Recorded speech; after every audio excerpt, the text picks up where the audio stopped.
എടോ ജയിലുകളൊക്കെ താൻ പിടിച്ച ഗുണ്ടകളെ കൊണ്ട് ഫുള്ളാ. 3 സെൻട്രൽ ജയിലുകളിലും ഹൗസ്ഫുൾ ബോർഡ് എഴുതി തൂക്കിയിട്ടിരിക്കുക.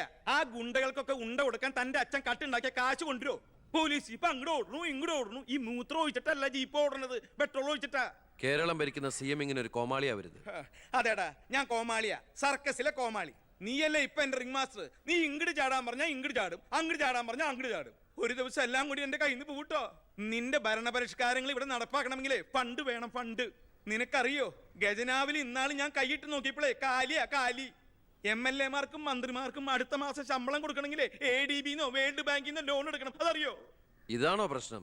ഖജനാവ് നിറയ്ക്കാൻ വേണ്ടി ഒരു ബാങ്കിൽ നിന്ന് ലോൺ എടുക്കണ്ട. നമ്മുടെ ഈ സംസ്ഥാനത്ത് തന്നെ ഒന്ന് ശ്രമിച്ചാൽ മതി. എന്നാ നീ പോയി ശ്രമിക്കേ. സാറിന്റെ ഈ പെർമിഷൻ മാത്രം മതി സാർ. Thank you sir. ദേ പോണു എന്ത് മാരണാവോ ഉണ്ടാക്കി കൊണ്ടുവരാൻ പോണു. ഈ കസേര പോകുന്ന തോന്നണേ.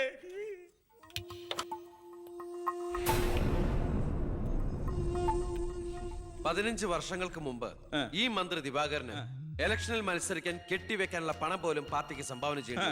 പക്ഷെ ഇന്ന് അയാൾക്ക് കൊട്ടാര സദൃശമായ ബംഗ്ലാവുകളും മെട്രോ നഗരങ്ങളിലെ ഷോപ്പിംഗ് കോംപ്ലക്സുകളും അടക്കം കോടികളുടെ ആസ്തിയുണ്ട്. രാജൻ ജോസഫ് എന്ന പേരുള്ള ഒരാളുടെ 5 നക്ഷത്ര ഹോട്ടലുകളാണ് ഇതെല്ലാം, 9 എണ്ണം. ഇങ്ങനെ ഒരാൾ ഈ ഭൂമി മലയാളത്തിൽ ഇല്ല എന്നുള്ളതാണ് സത്യം. ബിനാമി പേരിലും മറ്റ് അഡ്രസ്സുകളിലും നമ്മുടെ എക്സ് മിനിസ്റ്ററും മുൻ പാർട്ടി പ്രസിഡന്റും ഒക്കെ ആയിരുന്ന ഗോപാലകൃഷ്ണ പിള്ളയുടെ ഹോട്ടലുകളാണിതെല്ലാം. ഏകദേശം 100 കോടിയോളം ആസ്തി വരുന്ന ഈ വസ്തുക്കൾക്ക് ആളോ അവകാശങ്ങളോ ഇല്ലാത്തതിനാൽ നമുക്കിത് ഗവൺമെന്റിലേക്ക് കണ്ടുകെട്ടാം. ഒന്ന് നിർത്തണോ, ലൈറ്റ് ഓൺ ചെയ്യ്. താൻ എന്തിനുള്ള പുറപ്പാടാ? സാർ, ഇതുപോലെ 100ഓളം പേരുടെ ബിനാമി ഇടപാടുകളും വൻ അഴിമതി കേസുകളും ഇവർ കണ്ടെത്തിയിട്ടുണ്ട്. അതിൽ 25ഓളം പേർ രാഷ്ട്രീയ പ്രമുഖരാണ്. മാധവൻ നമ്പ്യാർ മുതൽ എന്റെ അച്ഛന് പങ്കാളിത്തമുള്ള ചെറാക്കുളം ഫൈനാൻസിയേഴ്സിന്റെ ഉടമ പവിത്രം വരെയുണ്ട് സാർ ലിസ്റ്റിൽ. ഏകദേശം 1500 കോടിയിലേറെ നമുക്ക് ഖജനാവിൽ നിറക്കാൻ കഴിയും. അത്തരം പറയലടോ ആഭ്യന്തര മന്ത്രി. ഇവരെ ഒന്നും നമുക്ക് തൊടാൻ പറ്റില്ല. മന്ത്രിസഭ നിലനിർത്താനും MLA-മാരെ ചാക്കിട്ട് പിടിക്കാനും തെരഞ്ഞെടുപ്പിന് കോടികൾ വാരി വിതറാൻ കഴിവുള്ള പൊളിറ്റിക്കൽ കിങ് മേക്കേഴ്സ് ആണ് ഇവരൊക്കെ. എന്തായാലും ഇവർക്കെതിരെ ആഞ്ഞടിക്കാൻ തന്നെയാണ് എന്റെ തീരുമാനം. ആഞ്ഞടിക്കാൻ നീ ആരാ? കൊടുങ്കാറ്റോ അതോ കത്രീനെ? സാർ, ഞാൻ പറയുന്നത് എന്താന്ന് വെച്ചാല്, നീ എന്ത് പറഞ്ഞാലും അത് നടക്കില്ല. കോടതിയും നിയമവും മന്ത്രിസഭയും ഒക്കെ വിലക്ക് വാങ്ങാൻ ആസ്തിയുള്ളവരായിട്ട് ഒരു ഏറ്റുമുട്ടൽ ഞാൻ സമ്മതിക്കില്ല. വേണ്ട. സാറിനൊരു കാര്യം അറിയോ? നമ്മുടെ കേരളം ഭരിക്കുന്ന മുഖ്യമന്ത്രിക്ക് എത്ര കോടികളുടെ ആസ്തി ഉണ്ടെന്ന്? തമിഴ്നാട്ടിലും കർണാടകത്തിലൊക്കെ ആയിട്ട് എത്ര ഏക്കർ ഭൂസ്വത്തുണ്ടെന്ന്? ഒരു ദരിദ്ര കുടുംബത്തിൽ ജനിച്ച് ഇപ്പൊ കോടീശ്വരനായി ജീവിക്കുന്ന ആ മുഖ്യന്റെ കഥ ഞാനൊന്ന് വിവരിക്കാം സാർ. Lights of. എന്ത് സാറിന് കാണണ്ടേ? നിർത്തടോ. കേരളം ഭരിക്കുന്ന ആ മുഖ്യമന്ത്രി ഞാനല്ലേ. ഞാനിപ്പോ എന്താ ചെയ്യണ്ടേ? അയ്യർ സാറേ, സാർ, അതുകൊണ്ട് കൊണ്ടുപോവാ. അടുത്ത മാരണം. വിദേശ നിക്ഷേപങ്ങൾ വ്യവസായവൽക്കരണത്തിന് എങ്ങനെ പ്രയോജനപ്പെടുത്താമെന്ന് എന്റെ ചർച്ചയ്ക്കായി മലയാളി സംഘടനകളുടെ പ്രത്യക്ഷണം സ്വീകരിച്ച് സാറും സാറിന്റെ PAയും അമേരിക്കയിലേക്ക് പറക്കുന്നു. നിങ്ങൾക്ക് 2 പേർക്കുള്ള വിസയും ടിക്കറ്റും.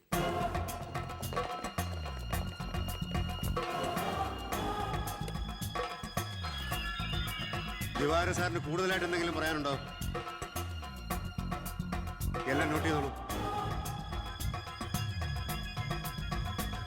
കിഴപ്പള്ളി സാർ ഒന്ന് സൈൻ ചെയ്യണം. Prathap, take it sir.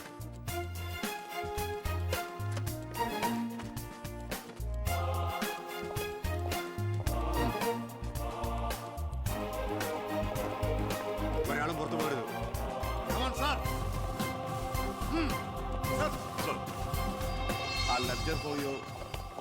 Mister Pavithran, we want search your office. എന്താ? ഇതാ search warrant. Take a lock. ആ ലോക്കറിന്റെ കീ എടുക്ക്.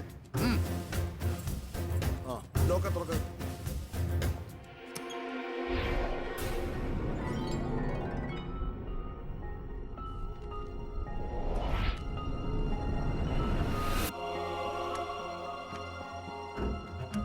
എന്തായി? അതിനകത്ത് കുറച്ചെങ്കിലും വെച്ചേക്കണേ. പാടൂ.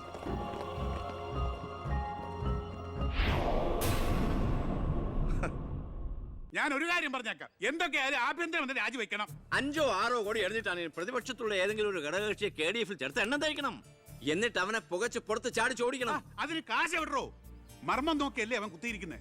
വിഷം മേടിക്കാൻ പോലും കാശില്ലാത്ത അവസ്ഥയാ. എല്ലാം തൂത്തുവാരി ഖജനാവ് നിറച്ചിരിക്കല്ലേ അവൻ. എന്റെ 10 കോടി രൂപയല്ലേ പോയത്. ആ ഗോപാലകൃഷ്ണനായിട്ട് സ്വത്ത് മുഴുവൻ കണ്ടുകെട്ടി. ഒന്ന് പതുക്കെ പറയടോ, പുറത്ത് കേട്ടാല് പിടിച്ചകത്താകും. കള്ളപ്പണമാ. അവനെ അങ്ങ് തട്ടിക്കളഞ്ഞാ പോരെ. അതിന് പറ്റിയ വാടക ഗുണ്ടകൾ പോലും ഇന്ന് കേരളത്തിലില്ല. എല്ലാത്തിനും പിടിച്ച് അകത്താക്കില്ലേ. ഇനി ഇപ്പൊ ആരെങ്കിലും പുറത്തുനിന്ന് ഇറക്കിയാൽ തന്നെ അവരെയും പിടിച്ച് അവന്റെ പോലീസ് വെടിവെച്ചു കൊല്ലും. ആ വഴിയൊന്നും അത്ര എളുപ്പമല്ല. അവന് അവന്റെ ചിഹ്നത്തിന്റെ സ്വഭാവ സിംഹത്തിന്റെ. കാട്ടിൽ ആനയുണ്ട്, പുലിയുണ്ട്, കഴുതയുണ്ട്. പക്ഷെ ആരാ കാട്ടിലെ സിംഹം? സിംഹം. അവൻ ആനയുടെ മഷിഷ്കം വരെ കയറിയിരിക്കും. ഓ അതൊന്നും നെറ്റിന്ന് മലയാളത്തിൽ പറഞ്ഞാൽ പോരോ ബാബു? അയ്യ, അതൊക്കെ വിദ്യാഭ്യാസം ഇല്ലാത്ത ആൾക്കാർ പറഞ്ഞതാണ്. വിദ്യാഭ്യാസമുള്ളവർ പറയും മഷിഷ്കം. അമേരിക്കയിലേക്ക് ലൈൻ പോണു. സിഎമ്മിന്റെ മൊബൈൽ റിംഗ് ചെയ്യുന്നുണ്ട്. ഹലോ ഹലോ ഹലോ ഛേയ്, കട്ടായി. എന്റെ മൊബൈലിൽ നിന്ന് വിളിക്കാം. ഞാൻ ഇന്നലെ കൂടി വിളിച്ചല്ലേ ഉള്ളൂ. പൊറ്റക്കുഴിയാണ്. ഹലോ, നിങ്ങൾ ക്യൂബിലാണ്? ഇല്ല, സത്യമായിട്ടില്ല. നിങ്ങൾ ക്യൂബിലാണ്. ദയവായി ഒരാഴ്ച കഴിഞ്ഞ് വിളിക്കുക. ശരിയാ, ക്ഷമിക്കണം. കിട്ടിയോ? നമ്മൾ ക്യൂവിലാണ്, ഒരാഴ്ച കഴിഞ്ഞ് വിളിക്കാൻ. ചേടാ നമ്മൾ ക്യൂവിലാന്ന് അമേരിക്കയിൽ എങ്ങനെ അറിഞ്ഞു? ഏടോ, അമേരിക്ക വളരെ വലുതായി പോയില്ലേ? അവരെ മറ്റേ സുനാപ്പി വെച്ച് നോക്കിയാണ്. ഓ താരം നമ്മളെ തൈ ഇടും. അവൻ രാഷ്ട്രീയ ആചാര്യന്മാരെ പോലും കളി പഠിപ്പിക്കുകയല്ലേ. അവനെതിരായി KDF-ന്റെ എല്ലാ MLA-മാരും തിരിഞ്ഞു കഴിഞ്ഞു. ഇക്കണക്കിന് പോയാൽ ഈ മന്ത്രിസഭ താഴെ വീഴും. പ്രതിപക്ഷം ഭരണപക്ഷത്തിന്റെ തകർച്ച കണ്ട് മിണ്ടാതിരിക്കോ? അവനെന്ന് പത്രക്കാരോട് പറഞ്ഞില്ലേ, അച്ഛൻ നിരപരാധിയാണെന്ന് കോടതിയിൽ തെളിഞ്ഞാൽ പാർട്ടി ആവശ്യപ്പെട്ടാൽ മന്ത്രിസ്ഥാനവും MLA സ്ഥാനവും രാജിവെച്ച് അച്ഛന് വീണ്ടും അവസരം നൽകുമെന്ന്. അതിൽ പിടിക്കണം. പാർട്ടി ആവശ്യപ്പെടണം, അവനെ കൊണ്ട് രാജിവെപ്പിക്കണം. അതിന് അച്ഛൻ ഈ കേസ് ജയിക്കണം. അച്ഛന്റെ പേരിലുള്ള മണിമലയാർ കേസ് തള്ളിപ്പോയതുപോലെ ഈ കൊലക്കേസും തള്ളിപ്പോകും. ഈ കേസ് ഞാൻ ജയിപ്പിക്കും. അച്ഛന് വേണ്ടി ഞാൻ എന്തും ചെയ്യും.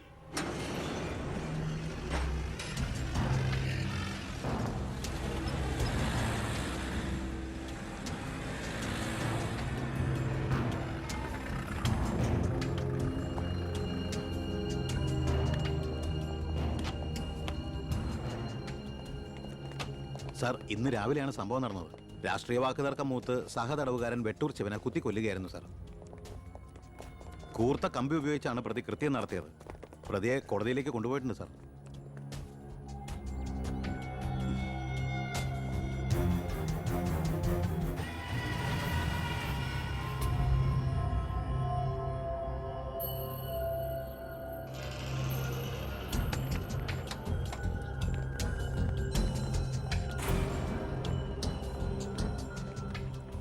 ഒന്നുകിൽ ദൈവം അച്ഛനെ കേസിൽ നിന്ന് രക്ഷിച്ചു, അല്ലെങ്കിൽ അച്ഛൻ സമർത്ഥമായി സ്വയം രക്ഷപ്പെട്ടു. പ്രസാദ് വധക്കേസിൽ ഒന്നാം പ്രതി കൊല്ലപ്പെട്ട സാഹചര്യത്തിലും രണ്ടാം പ്രതിക്ക് ഒന്നാം പ്രതിയുമായുള്ള ബന്ധം സംശയാതീതമായി കോടതിക്ക് മുമ്പാകെ തെളിയിക്കാൻ പ്രോസിക്യൂഷന് കഴിയാത്തതിനാലും രണ്ടാം പ്രതി ബാലഗംഗാധര മേനോനെ കോടതി നിരുപാധികം വിട്ടയക്കുന്നു. കോടതിയാണ് ബഹളം വെക്കരുത്, ബഹളം വെക്കരുത്.